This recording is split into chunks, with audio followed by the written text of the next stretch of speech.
우리가 이 세상 살아가는 것도 그렇고, 또한 그 신앙생활도 마찬가지입니다. 이 본질을 찾는 것이 너무 중요합니다. 그래서 이것의 참 의미가 무엇이냐 하는 것 자체는 세상 살아가는 것도 그렇고, 특히 신앙생활하면서 본질을 찾지 못하면 상당히 불행한 그런 신앙이 되어집니다. 이거는 마치 뭐냐니까, 이 껍데기를 알맹이처럼 생각하고 알맹이를 껍데기처럼 생각하고 사는 그런 모습이나 그런 신앙생활과 같다 하는 그 부분이죠. 그래서 성경은 우리에게 무엇을 가르치느냐, 우리의 믿음과 신앙에 있어서 무엇이 본질이냐, 그것을 여러 가지 각도에서 지속적으로 성경은 우리에게 가르쳐주고 있습니다. 그래서 신앙의 본질에서 이 가장 중요한 또 한 가지 자체가 오늘 성경에도 있지만, 그것이 뭐냐 하니까, 우리는 이 세상을 살아가잖아요. 이 세상을 살아가는데 이 주님과 연합해서 살아가는 거예요. 이 세상 살면서 세상과 연합해서 살고, 내 속에 있는 나와 연합해서 살지 않고 누구와 연합하느냐?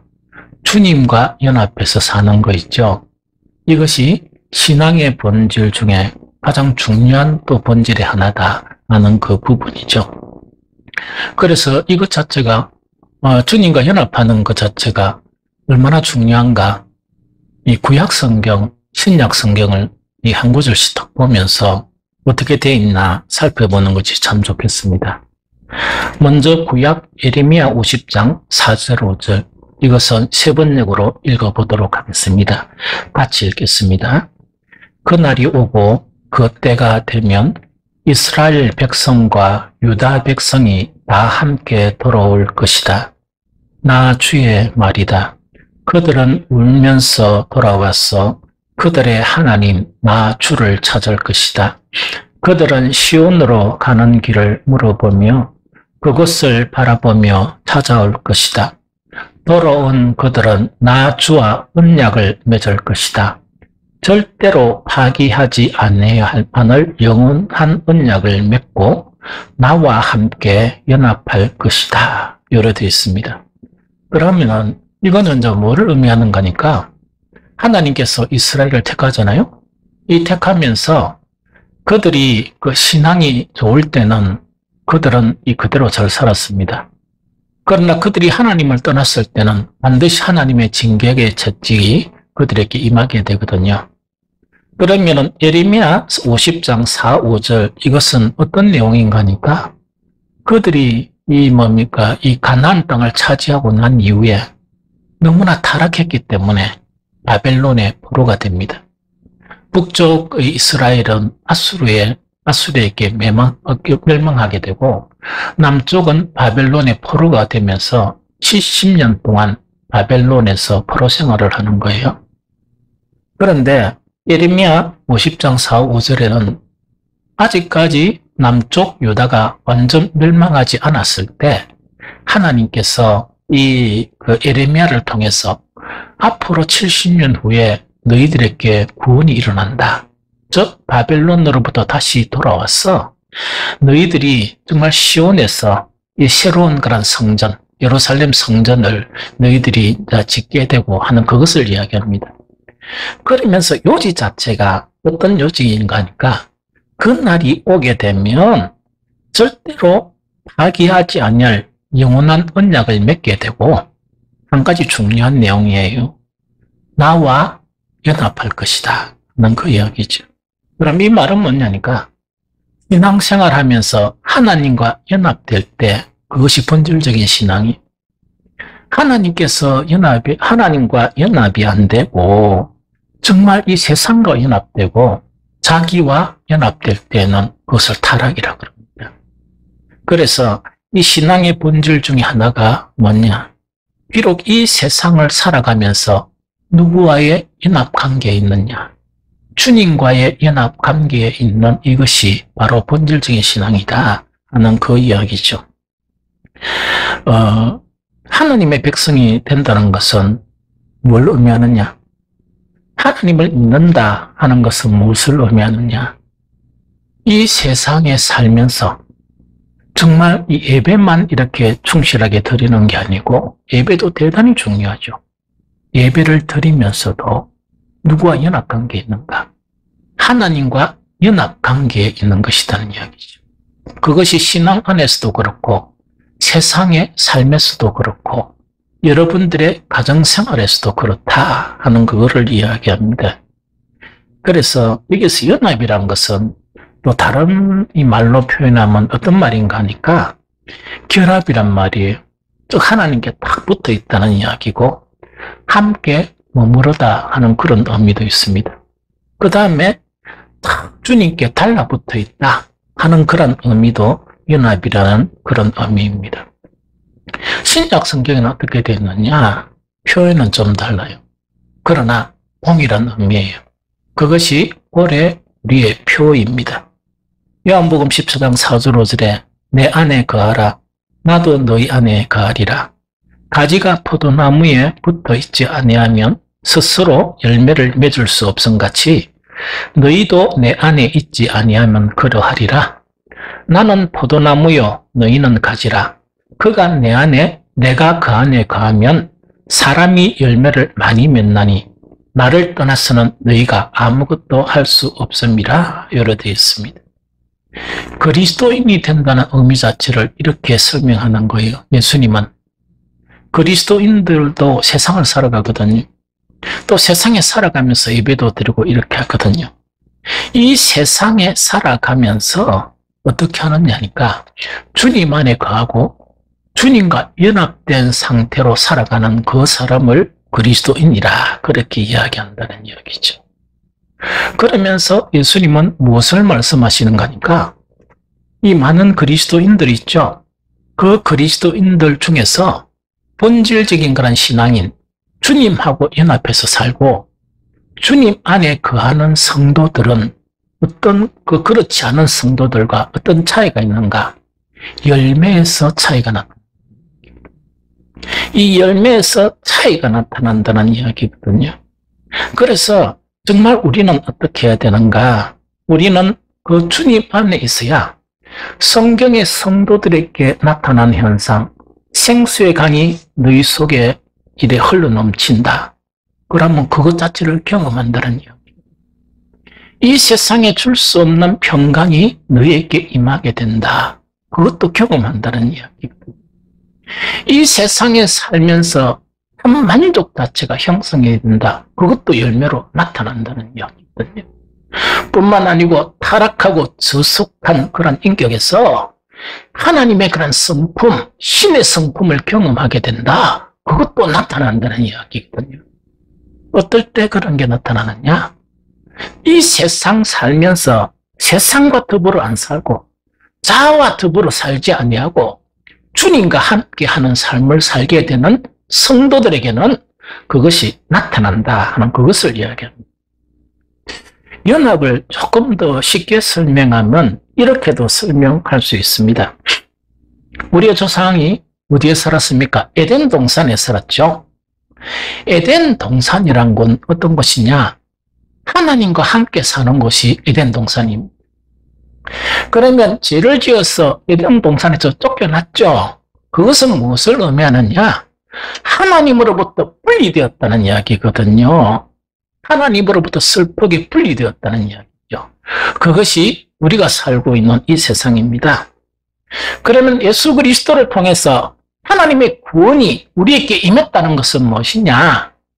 우리는 죄가 있어가지고 도저히 하나님과 연합할 수 없고 주님 안에 갈 수 없는 존재인데 예수님의 십자가로 말미암아 예수 그리스도를 믿음으로 말미암아 다시금 주님 안에 갈 수 있는 길이 열렸다는 그것을 이야기합니다.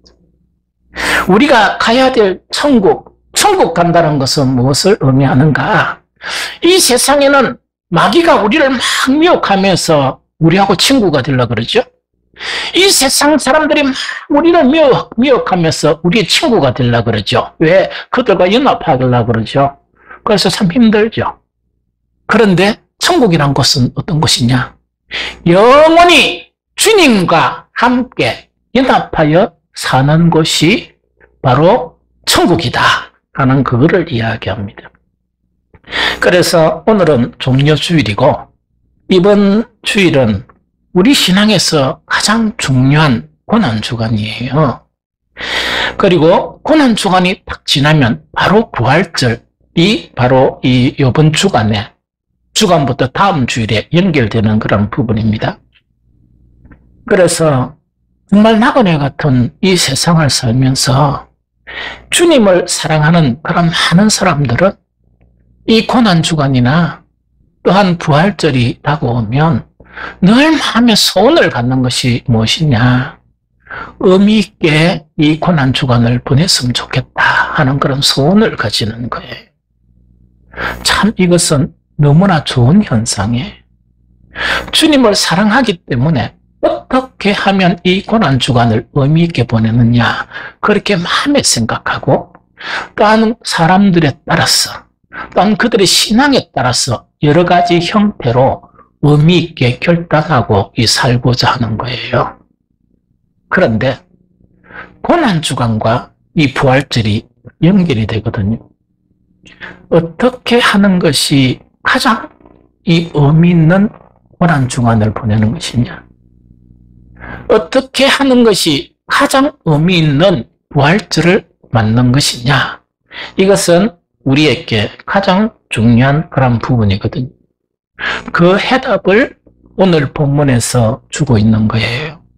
그래서 우리 로마서 6장 5절을 다시 한 번 더 읽어보도록 하겠습니다.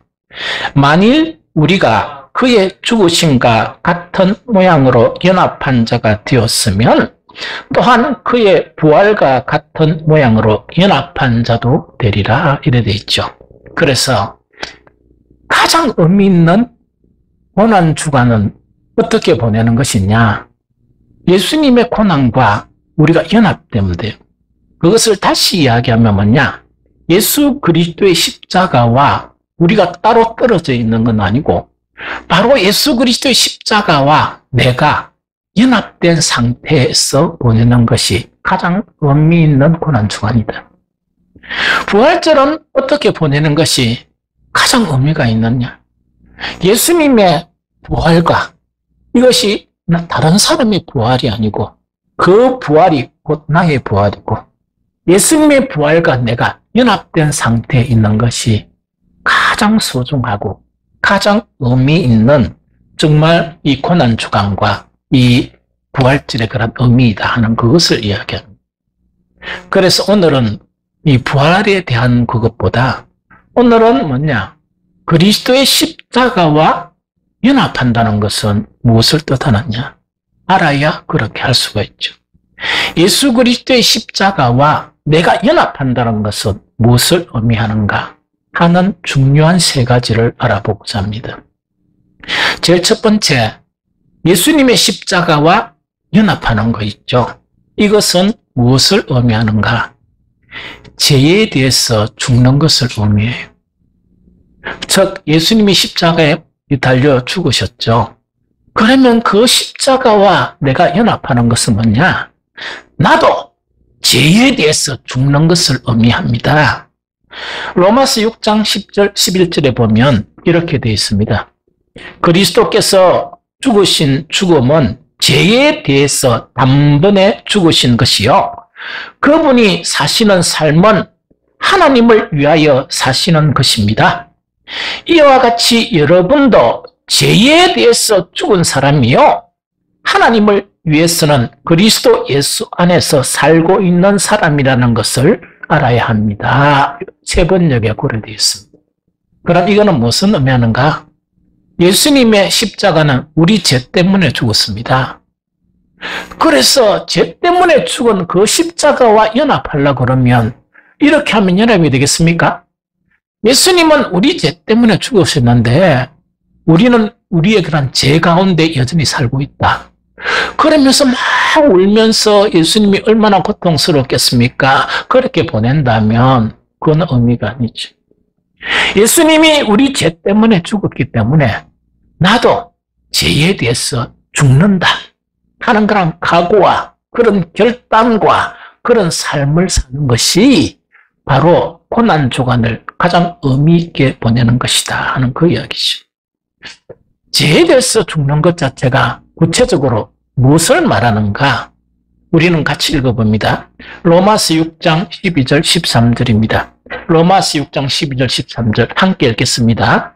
그러므로 너희는 죄가 너희 죽을 몸을 지배하지 못하게 하여 몸의 사욕에 순종하지 말고 또한 너희 지체를 불의의 무기로 죄에 내주지 말고 오직 너희 자신을 죽은 자 가운데서 다시 살아난 자 같이 하나님께 드리며 너희 지체를 의의 무기로 하나님께 드려라 하는 이런 말씀을 하고 있습니다. 그러면 우리가 죄에 대해서 죽는다는 것은 뭘 의미하는가? 가장 핵심 자체가 바로 뭐냐니까 죄의 행동은 어떻게 해서 나오는가? 우리 안에 있는 욕심 때문에 나와요. 우리 안에 있는 육체의 욕심 때문에 나와요. 그래서 육체의 욕심을 가지고 아무리 거룩한 이야기하고 아무리 그렇게 이렇게 예배를 드리고 찬송을 하더라도 육체의 욕심 자체가 우리 안에 있으면 그 행동의 궁극적인 것은 뭐냐? 죄의 행동이 나와요. 그 말이나 그 행동이나 사는 것이 뭐냐? 그 모든 것 자체가 하나님 편에서 보면 죄의 형태로 이렇게 나타난다는 그거를 이야기합니다. 그래서 정말 죄를 죽인다는 가장 이 중요한 내용은 뭐냐? 우리가 가지고 있는 사적인 욕망이 있죠. 그 욕망을 이렇게 억누르지 못하고서는 죄에 대해서 승리할 수 없습니다. 그런데 많은 그리스도인들의 슬픔이 무엇이 슬픔이냐?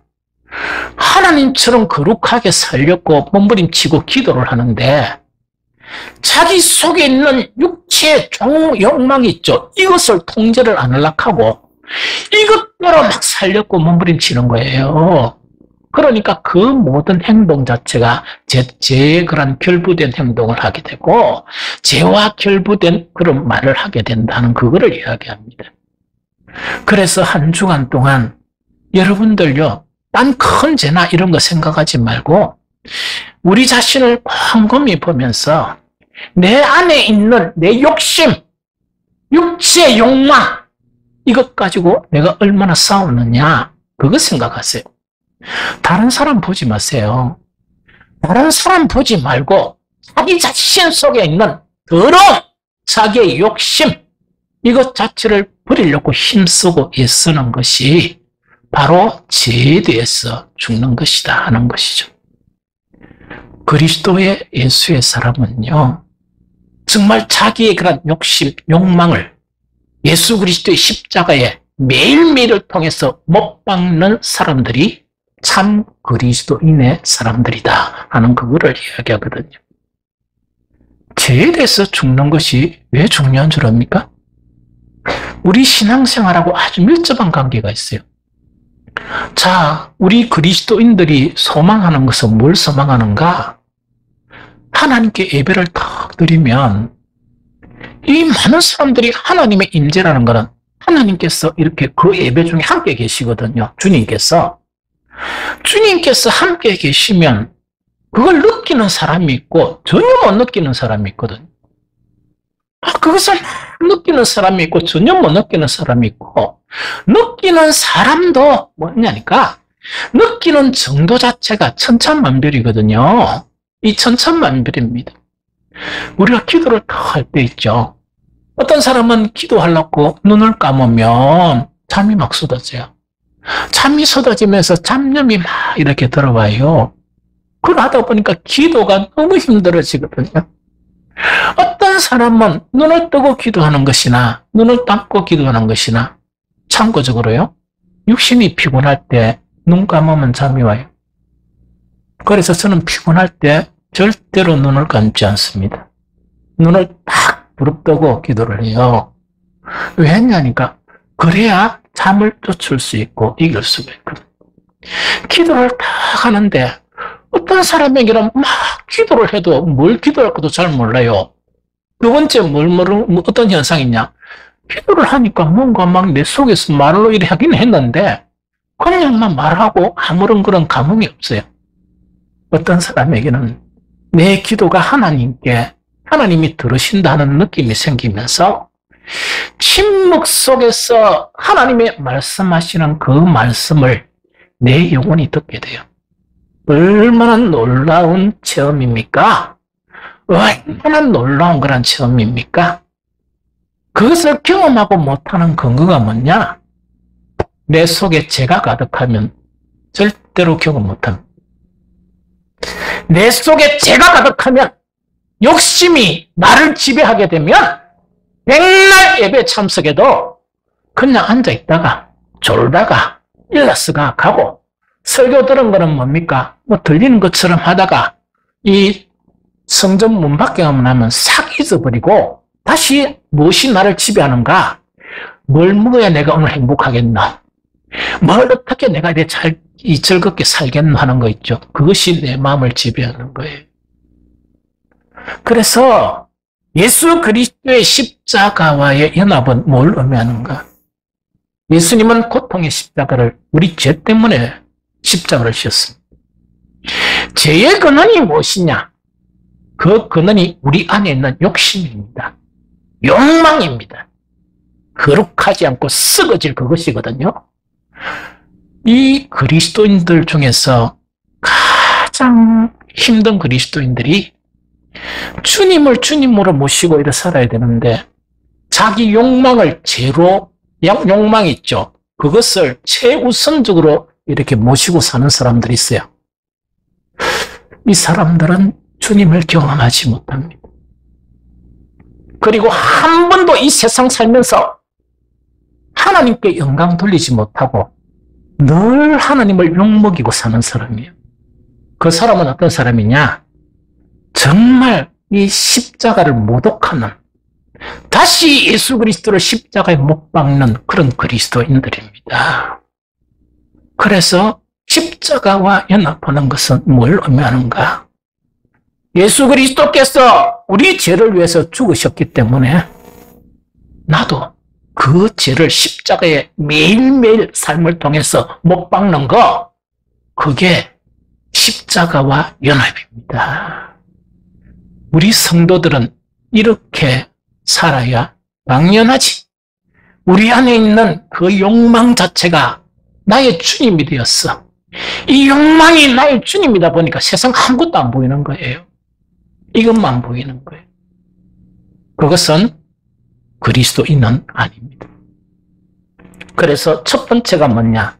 죄에 대해서 죽는 것을 의미하고, 우리 속에 우리를 지배하는 욕심 자체를 십자가에, 그것도 너무 많기 때문에 매일매일 십자가에 못 박는 거 있죠. 이것이 바로 예수 그리스도의 십자가와 연합하는 그런 형태다 하는 그거를 이야기합니다. 성경에서 두 번째 이야기하는 것은 뭘 이야기하는가? 십자가와 연합하는 것은 내가 이 세상을 살아가죠? 이 세상을 살아가는데 내가 죽고 그리스도로 살아가는 것을 의미해요. 말이 좀 어렵습니까? 다시 이야기해요. 이 세상에 살면서 내가 죽어지고 누구로 산다고요? 그리스도로 사는 거, 그거를 의미합니다. 그러면은 이거는 뭐냐니까, 이 세상을 살면서 누가 주권적으로 사느냐? 내가 주권적으로 살고자 하는 내가 죽어지고, 오로지 주님이 나의 주님이 되어서 주님이 원하는 방식으로 사는 내가 사는 거예요. 다시 달리 이야기하면 이겁니다. 이 세상 살면서 내를 위해서 살지 않고 누구를 위해서 사는 것이라고요? 주를 위해서 사. 나를 위해서 더 이상 살지 않고 주를 위해서 더 이상 사는 것, 이거를 이야기합니다. 이것에 대한 표현을 가장 잘한 분이 바울입니다. 갈라디아서 2장 20절에 내가 그리스도와 함께 십자가에 못 박혔나니 그런즉 이제는 내가 사는 것이 아니요 오직 내 안에 그리스도께서 사시는 것이라. 이제 내가 육체 가운데 사는 것은 나를 사랑하사 나를 위하여 자기 자신을 버리신 하나님의 아들을 믿는 믿음 안에서 사는 것이라. 이것에 대한 해석은 여러 가지가 있습니다. 그렇지만 가장 핵심적인 것은 뭘 의미하는가? 신앙생활하면서 바꾸기 가장 힘든 거 그거를 이야기해요. 이거는 뭐냐? 신앙의 영역이나 세상을 살아가는 삶의 영역에서 누가 주도하는가? 누가 주도해서 신앙생활하고 누가 주도해서 이 세상을 살아가느냐 그 이야기입니다. 그런데 무엇이 죽어야 되느냐? 내가 주도해서 사는 그것이 죽어야 되고 누가 주도해서 살아야 된다고요? 주님이 신앙생활도 주님이 주도하고 이 세상 사는 것도 주님이 주도해서 사는 거예요. 이것이 바로 뭔가 하니까 십자가와의 연합하는 아주 수준 높은 두 번째 그런 삶을 이야기한다 하는 거란 이야기죠. 또 그것뿐만 아니고 빨리 표현하면 내가 세상을 살고 내가 신앙생활을 하는데 누구를 위해서 하느냐? 주를 위해서 하는 것이냐? 내를 위해서 하는 것이냐? 내 속에 있는 썩어질 욕심과 욕망을 위해서 그걸 하는 것이냐? 그거를 이야기합니다. 십자가와의 연합은 뭐냐니까 내가 살아가는 모든 삶도 내가 신앙생활하는 모든 목적도 주를 위한 것으로 바뀌는 것. 나를 위한 것에서 주를 위한 것으로 바뀌는 것. 이것이 바로 무엇을 이야기하느냐? 예수 그리스도의 십자가와 연합된 삶을 의미한다 하는 이야기입니다. 여러분들, 사람들이 신앙생활하는 거 보면, 그리스도인들이 신앙생활하는 거 보면 보통 주님을 의뢰한다 이런 분들이 있죠. 제가 가만히 이렇게 사람들을 보니까 참 이렇게 이 앞뒤가 안 맞아요. 지금 정치하는 사람들처럼 이 세상을 주도한 그 모든 사람들처럼 앞뒤가 맞는 게 아무것도 없어요. 그래서 요즘 어린아이들도 이 세상 정치하는 사람 말을 안 믿거든요. 근데 거짓말이니까 앞뒤가 다 모순되니까 뭐 이놈이 돼도 그렇고 저놈이 돼도 그렇고 그래서 이제 그런 부분이거든. 그러면 신앙생활하는 걸 딱 보면 이래요. 하나님을 의뢰합니다. 나는 하나님을 믿습니다. 믿습니다. 이렇게 이야기하는 사람들을 딱 보면 세 가지는 믿는 것 같아요. 세 가지는 하나님께 맡기는 것 같아요. 첫 번째 뭔가 하니까 막 이 몸이 아프고 이러면 이 병원에서 고칠 수 있는 거는 이 하나님 생각 안 하고 바로 어디 달려갑니까? 병원에 달려갑니다. 병원에 달려가고 그 서로 부부끼리 왜 병원에 안 가노 이렇게 싸우고 막 난리가 납니다. 그런 부분에는 하나님 의뢰 안 해요. 그러고 하나님 의뢰하는 것은 뭐냐? 병원에 가도 원인이 안 나와. 이게 원인이 안 나와. 그럴 때에서야 비로소 하나님을 의뢰하는 그런 신앙이 있어요. 두 번째는 어떤 것이냐? 내가 할 수 있다고 생각되는 일은 절대로 뭐 주님을 의뢰는 안 하고 지가 다 합니다. 지가 다 해요. 아무 생각 없이. 지가 다 하거든요. 그런데 이제 하다가 안 되니까 제 끝다발이 있죠. 따고가 목사님 하다가 안 돼서 왔네요. 나는 그런 이야기 들을 때 제일 기분 나빠요. 처음부터 와서 목사님 기도 좀 부탁합시다. 이래야 신앙이지. 지 할 도리 다 해보고 난 다음에 안 되니까 목사님 기도해 주세요. 제가 참 난처해서 그래 기도는 해야 되겠지만 이 기도를 하나님이 들어주시겠느냐 막 그런 생각도 가끔씩 들어요. 그래도 기도는 해야지. 무슨 알겠죠? 그럼 두 번째 이 부분이고 세 번째는 또 어떤 부분인 걸까요? 이 부분은 뭡니까? 하나님을 의뢰해요. 지옥 안 가고 천국 가는 거 있죠? 이 부분은 자기가 할 수가 없거든요. 믿습니다. 지옥 안 가고 천국 가게 해주십시오. 왜? 요 세 가지 영역은 보통 확실해요. 믿음이란 것, 그 세 가지만 주님을 의뢰한다는 것은 믿음이 아닙니다. 내 모든 삶의 영역을 주님께 의뢰하고 주님의 방법으로 주님을 위해서 사는 것이 신앙입니다. 내가 신앙생활하는 모든 영역 자체가 주를 위해서 행하는 그것이 신앙입니다. 그래서 예수 그리스도와 연합한다는 것은 뭐냐? 이 문제가 해결이 안 되고는 절대로 연합이 안 돼요. 여러분들요, 내가 사는 그 주도권이 내한테로 옮겨지고 주님은 몇 가지 영역 내가 필요할 때만 딱 전화해가지고, 그죠? 주님 요거 안 되는데 해결해 주세요. 나머지는 지멋대로 해봤다. 이랬죠? 신앙생활도 그랬고 사는 것도 그랬다 그러면 결과가 어떻게 될까? 결과가 어떻게 될까? 이렇게 됩니다. 마태복음 7장 22절, 23절 함께 읽도록 하겠습니다.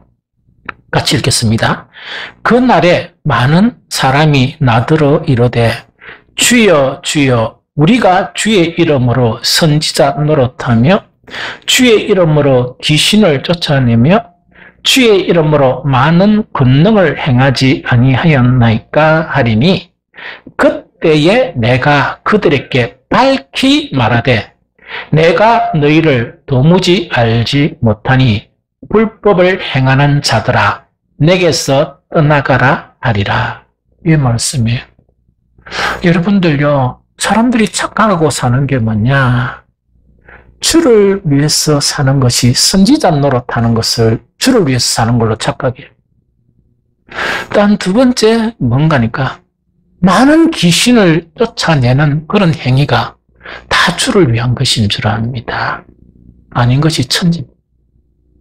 천지.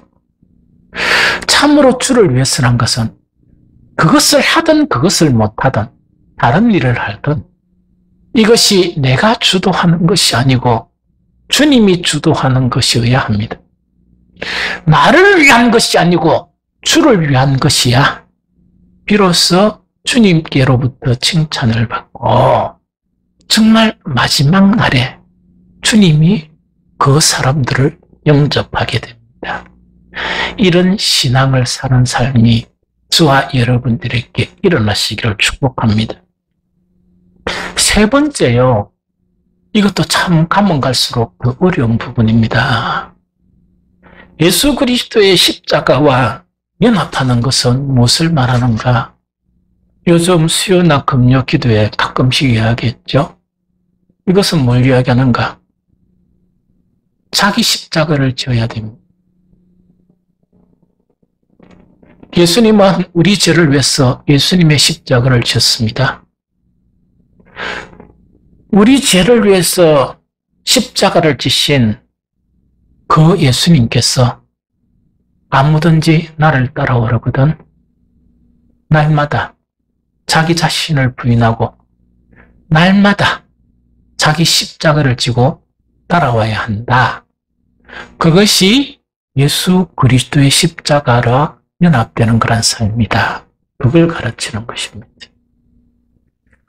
마태복음 10장 38절에 보면 참 너무나 어려운 말씀을 우리에게 예수님은 가르치고 있습니다.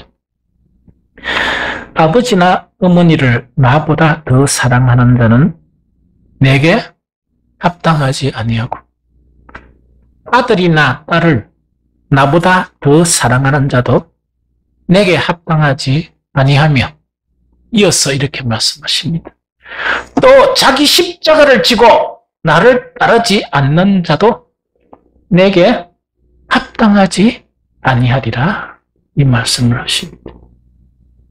자기 십자가를 지는 것 중에 하나가 어떤 부분인가 하니까 내 자식, 내 남편, 내 아내, 내 부모보다 누구를 더 사랑한다고요?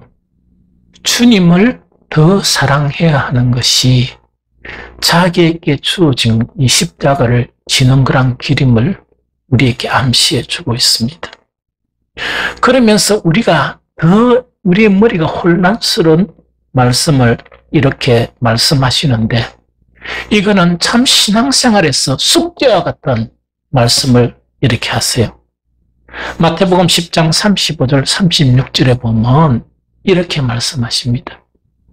내가 온 것은 사람이 그 아버지와 딸이 어머니와 며느리가 시어머니와 불화하게 하매니 사람의 원수가 자기 집안 식구리라. 참 곤욕스러운 이야기죠. 예수님께서 사랑하라 할 때는 언제고 여기서는 뭐라고 말씀하시는 거니까 내가 온 것은 사람이 그 아버지와 딸이 그 어머니와 며느리가 시어머니와 불화하게 하려 하매니 사람의 원수가 곧 네 아내고 네 남편이고 네 자식이고 네 부모다 하는 그것을 선언적으로 말씀하셨습니다. 이 말씀이 무슨 말씀인가?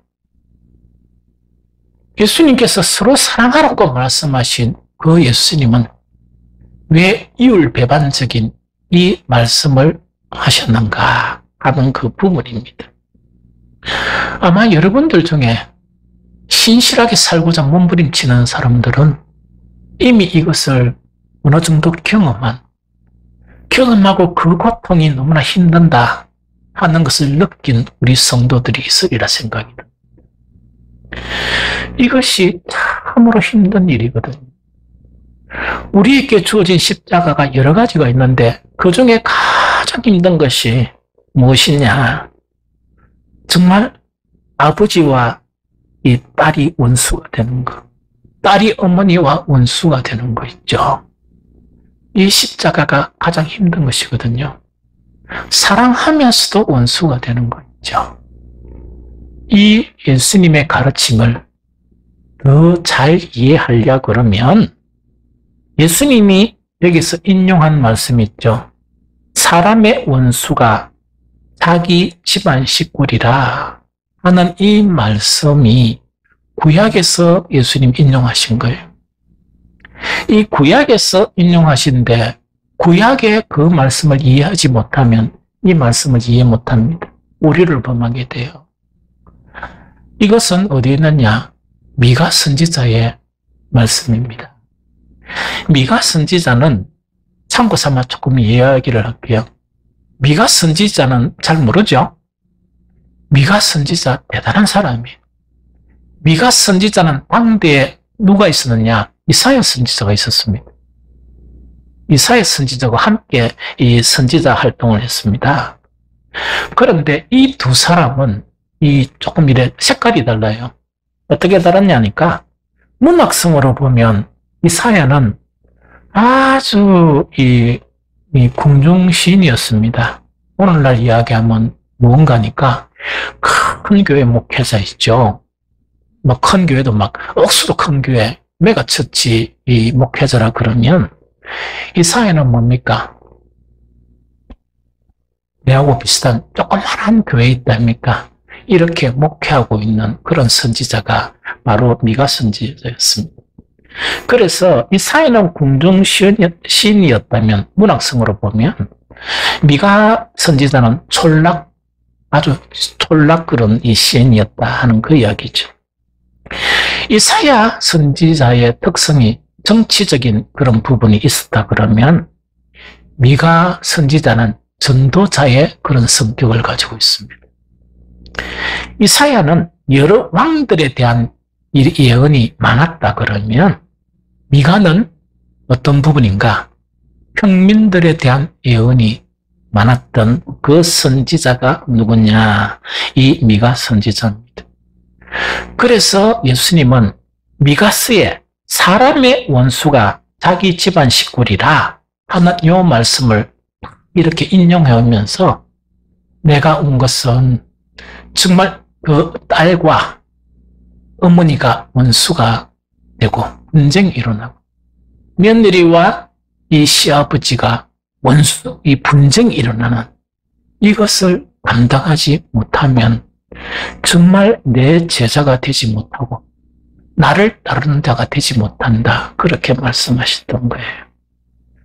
그러나 그러면 이 미가 시대의 상황이 어떤 상황인가? 그걸 우리가 눈으로 확인하는 게 좋겠다 생각됩니다. 미가서 7장 2절에서 4절 전반절입니다. 같이 읽도록 하겠습니다. 시작. 경건한 자가 세상에서 끊어졌고 정직한 사가 사람들 가운데 없도다. 무리가 다 피를 흘리려고 매복하며 각기 그물로 형제를 잡으려 하고 두 손으로 악을 부지런히 행하는도다.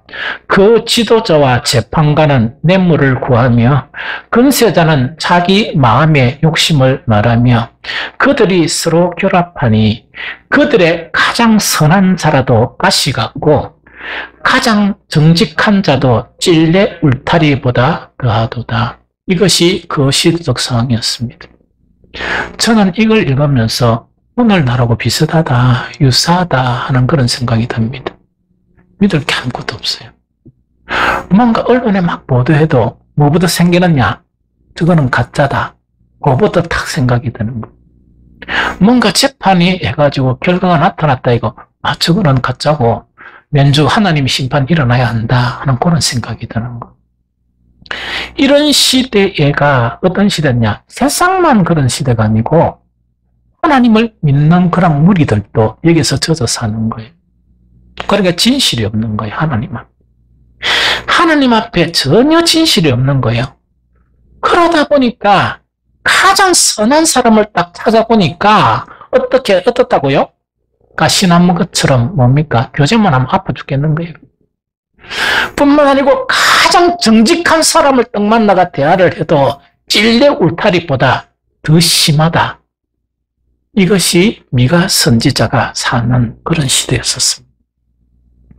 이런 상황 가운데 여러분들이 생각해 보세요. 하나님의 뜻대로, 하나님의 말씀대로 산다는 것이 어떤 의미가 있겠습니까? 그것이 쉽겠습니까? 특히 오늘날 상황도 유사한 상황인데 그리스도인들이 하나님의 말씀을 붙들고 말씀대로 산다는 것이 얼마나 힘들겠습니까? 이러면 안 힘들죠. 한 가족 전체가 믿음이 출중해서 이런 험악한 세상 속에서도 진리로 살아야 되고 주님의 말씀대로 우리가 살자. 그런 마음을 딱 가지면 행복한 가정이죠. 부부가 딱 마음이 같아가지고 우리가 천국 가려면 살려면 우리를 위해서 십자가에 달리신 예수 그리스도를 위해서 살려면 우리는 이 세상대로 사는 것이 아니고 주님의 말씀대로 살아봅시다 하면서 둘이 기도하고 안 되면 둘이 손잡고 주님의 성전에 나와서 철회하며 기도하고 눈물 흘리면서 하나님께 탄식하고 하면 그 가정이 얼마나 행복한 가정이겠습니까? 그런데 그렇지 못하지. 그렇지 못하고 어떤 일이냐 하니까 도저히 이 세상이 그렇게 하다 보니까 하나님을 믿는 사람도 하나님의 뜻을 존중하고 그 길을 가는 것이 올바르다 하는 것을 잊어버리고 예배만 드리고 아까 나를 위한 예배, 나를 위한 그런 기도, 나를 위한 하나님과의 관계. 왜? 지옥 가면 안 되니까, 천국 가야 되니까. 그런데 온통 관점은 썩어진 세상의 관점이다. 그렇게 살면 힘든 길을 걸어가는 주님의 말씀대로 살아가는 이 며느리와 그대로 살아가는 우리 아들 망한다고 생각하는 교회 다니는 그 시아버지와 분쟁이 일어나지 않겠느냐 하는 그 이야기입니다. 그 분쟁을 피하려고 그러면 믿음의 도를 배반해야 되고 예수 그리스도를 배반하면 되지요.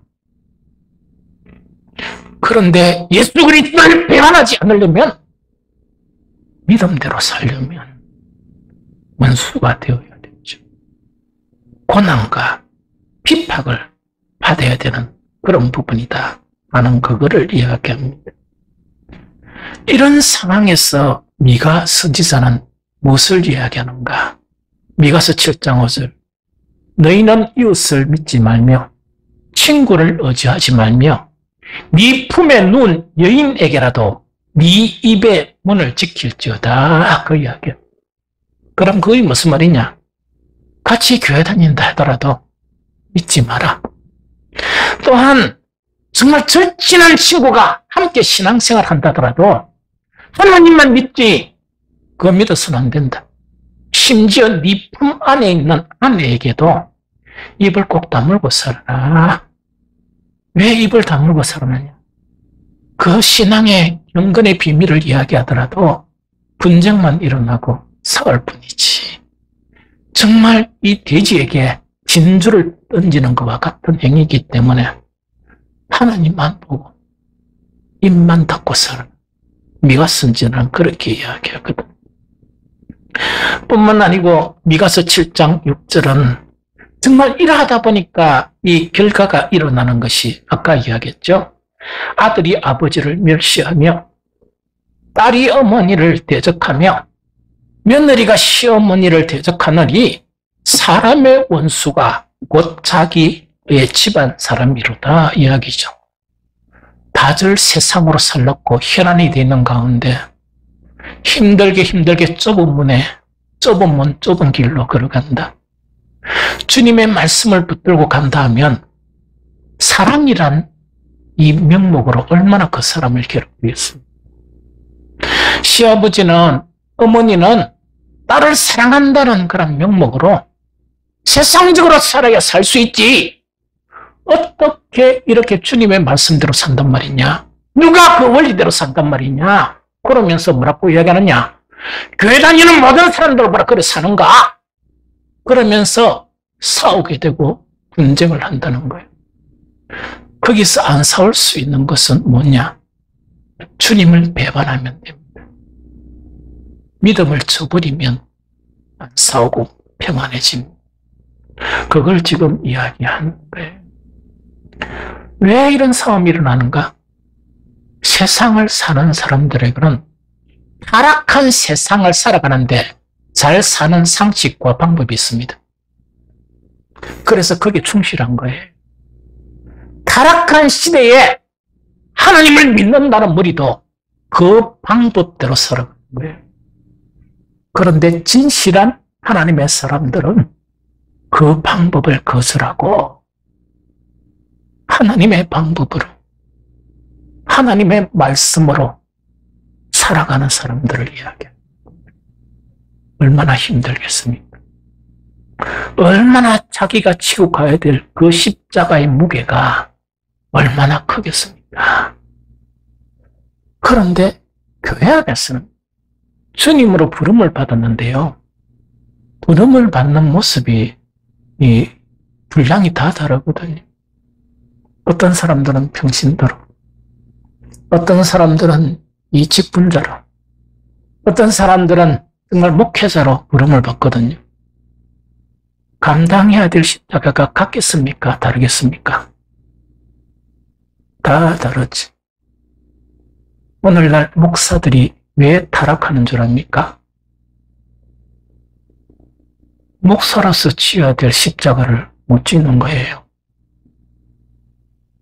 그래서 타락하는 겁니다.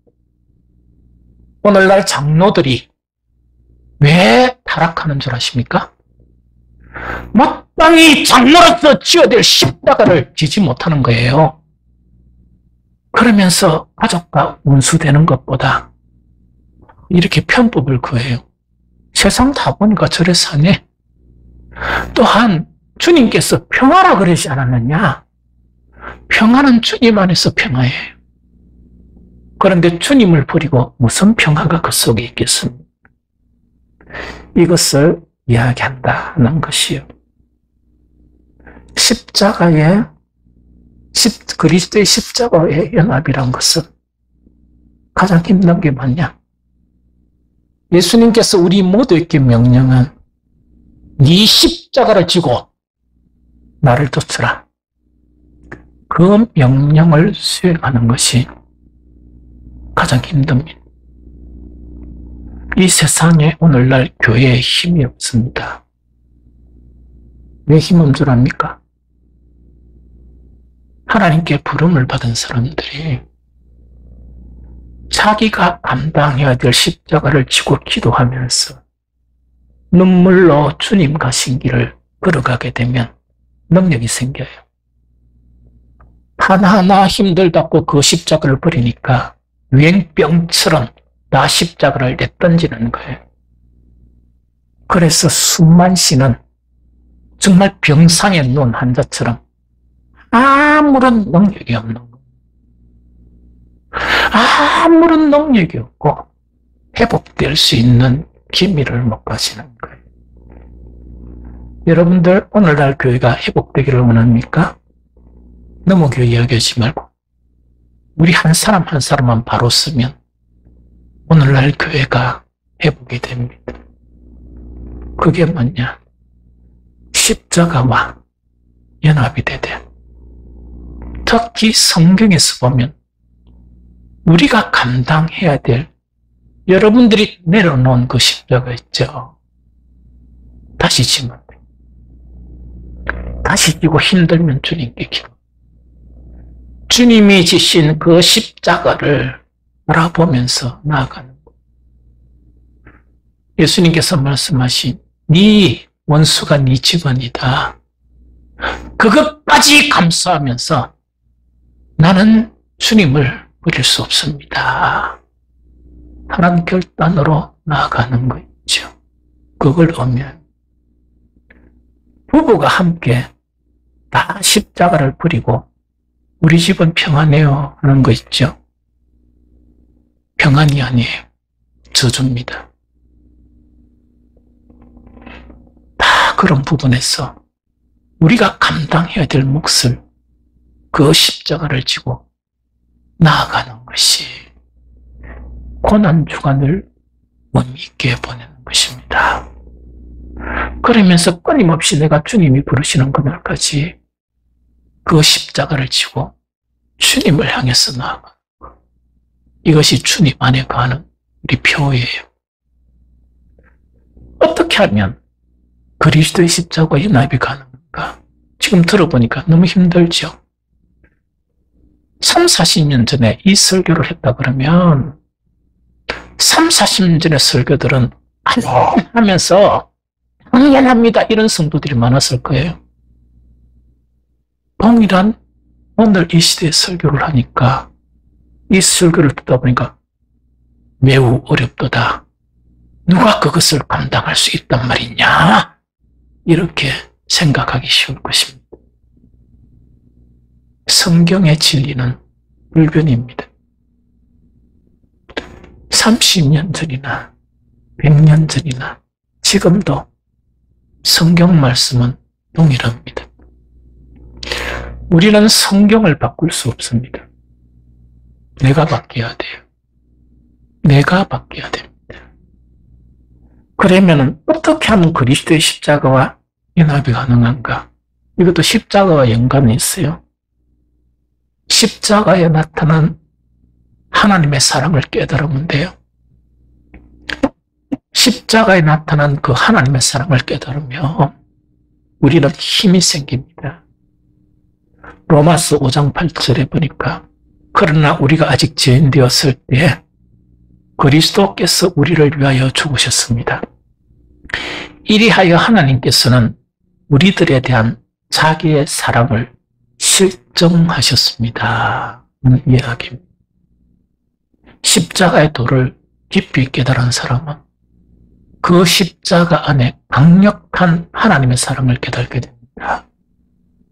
그리고 그 사랑을 의지하며 살아가게 돼요. 십자가를 통한 하나님의 사랑을 깨닫고 아는 거 있죠? 이것은 십자가와 연합하고 우리에게 주어진 십자가를 지게 하는 강한 힘을, 사랑의 힘을 우리에게 주게 됩니다. 성경에 여러 인물이 있지만 한 사람 이야기면 바울이에요. 바울은 이 도를 깨달은 거예요. 이 도를 깨닫고 난 다음에 세속적인 모든 사람들이 추구하는 세상의 모든 것들을 배설물로 버린 거예요. 배설물로 버린 겁니다. 그리고 복음을 전하면서 어떻게 전하느냐? 매일매일 순교하듯이 복음을 전하는 거예요. 그래서 바울의 고백이 뭐냐? 너희 안에는 생명이 나타나고 우리에게는 사망이 나타난다. 이 말이 무슨 말인가니까 매일매일 사는 것이 죽을 것 같다. 그래서 빌립보서는 뭐라고 얘기하는가? 내 앞에 그때 병이 걸렸었는데 내 앞에 죽음이 기다리고 있고 내 앞에 삶이 기다리고 있는데 하나님께서 나에게 택하라 그러면 사실은 나는 죽음을 택하고 싶다. 그만큼 힘들다는 이야기거든. 그래서 주님을 만나고 싶다. 그런데 내가 살아있어야 너희에게 복음의 유익이 있으니까 나는 힘들더라도 살아가는 것을 원한다. 사는 것을 원한다. 그래 고백해요. 경건하게 사는 그리스도인이라 그러면 이 세상 오래 살고 싶겠습니까? 하시라도 주님 앞에 가고 싶죠. 모든 짐을 벗어버리고. 왜 삽니까? 살아야 될 이유가 있으니까 정말 사는 것이죠. 그리고 주님을 배반해서는 안 되는 것이죠.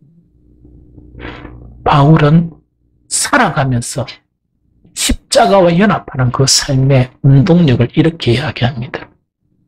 고린도서 5장 14절에 보면 그리스도의 사랑이 우리를 강건하시는도다.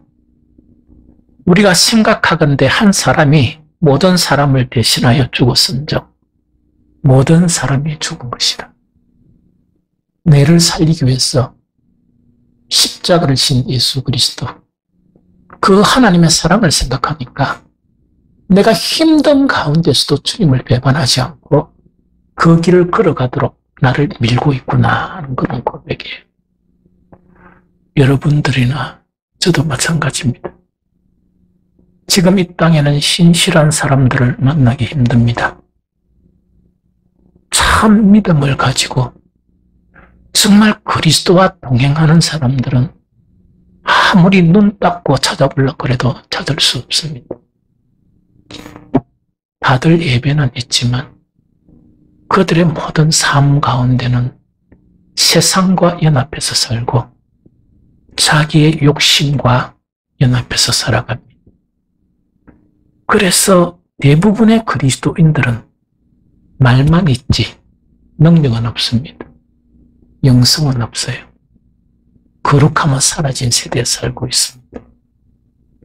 이런 세대에서 우리의 숙제는 오늘 말씀을 생각하면서 다시금 예수 그리스도의 십자가와 연합, 여러분들의 직분에 지어야 될 그 짐들을 내려놓았다 그러면 다시 하나씩 찾아서 그 십자가를 지고 남은 인생을 믿음으로 살아가는 것입니다.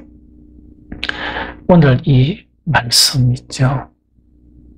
목사의 간절한 소원은 오늘 이 말씀이 한 사람도 빠짐없이 믿음과 결부되시기를 바랍니다. 그래서 새롭게 되어지는 그러한 귀한 계기가 되기를 간절한 소망을 가지면서 우리는 주님께서 제정하신 성찬의식에 함께 참여하겠습니다.